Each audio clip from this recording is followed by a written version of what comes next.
जिनको भी बुलाया जाएगा वो पावन मंच पर आएंगे। बुद्धे भगवान को कोई भी स्पर्श नहीं करेगा।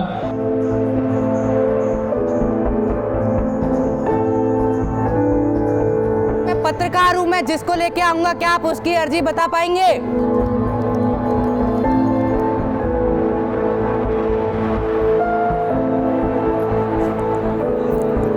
तो इंटरव्यू रद्द करने की बात करी गई। कहा गया कि जो सवाल हम आपको सौंपेंगे, यानी कि धीरेंद्र शास्त्री जी की टीम हमको सौंपेगी, वही सवाल शास्त्री जी से साक्षात्कार में किए जाएं।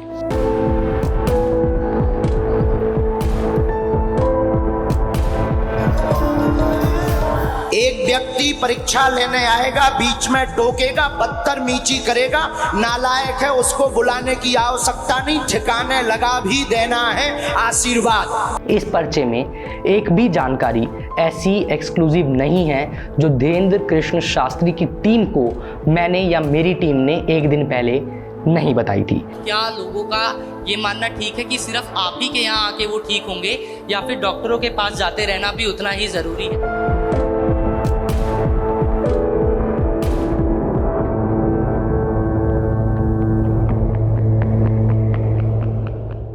श्रीमद् भागवत के द्वितीय अध्याय के श्लोक नंबर 56 में कहा गया है, जो व्यक्ति सुख और दुख में समान परिस्थितियों में रहता है, समभाव रहता है, जो व्यक्ति ना ही किसी की निंदा करता है, ना किसी की प्रशंसा करता है, ना क्रोध करता है, ना प्रसन्न होता है, ऐसा संभावी व्यक्ति, ऐसा इंद्रजीत व्यक्ति ही सनातन में मुनि यानी कि साधु कहलाने के योग्य है।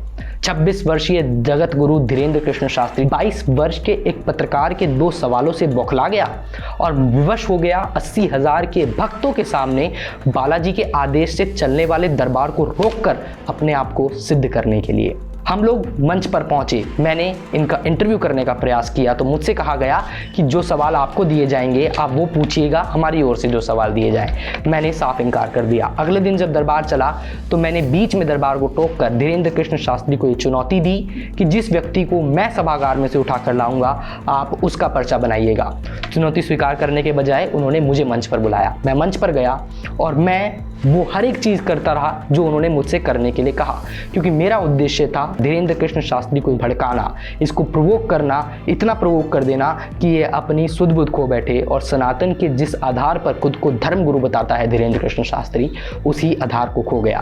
प्रेशर में था, 80,000 लोग मुझे देख रहे थे। इसके अलावा जो व्यवहार धीरेंद्र कृष्ण शास्त्री के चपाटों ने, चेलों ने मेरे साथ किया वो आप सबने देखा। मुझसे कहने लगा कान पकड़कर माफ़ी मांगी बालाजी से।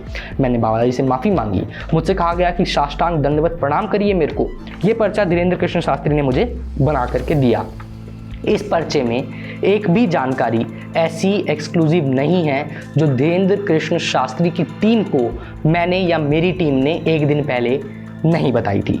ये वो पर्चा है जो आप स्क्रीन पर देख सकते हैं। पर्चे में एक पेन का रंग दूसरे पेन के रंग से अलग है। ये लाइन उसने मेरे सामने लिखी जिसमें मुझसे कहा गया कि मैं आपको एक सलाह देना चाहता हूँ। सलाह में क्या लिखा कि आप एक अच्छे आदमी हो, न्यूज़ बढ़ाने के लिए यहाँ आए हो। एक और पाखंड, ये लाइन में मोजो स्टोरी, जिसका नाम भी वो सही से नहीं लिख पाया, मोजो स्कोप ही लिखा क्योंकि उनको पता नहीं था। जब मैंने कहा कि जिस व्यक्ति को मैं लेके आऊँगा उसका पर्चा बनाइए, तो इस चैलेंज से बड़ी समझदारी से, बड़ी चालाकी से धीरेंद्र कृष्ण शास्त्री ने मुंह मोड़ लिया।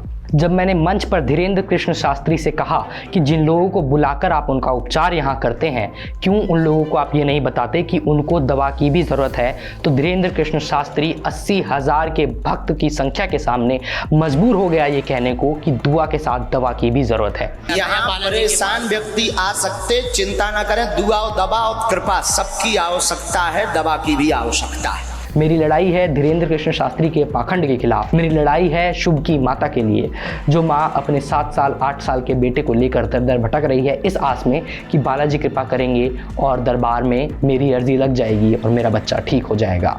ये लड़ाई में आपको मेरा साथ देना होगा। ये मुहिम है मोजो स्टोरी की, जो आपको ये बात बताना चाहती है कि देश की संस्कृति, देश का सनातन धर्म कभी अंधविश्वास पर ना चला है, ना चलेगा, ना हम चलने देंगे।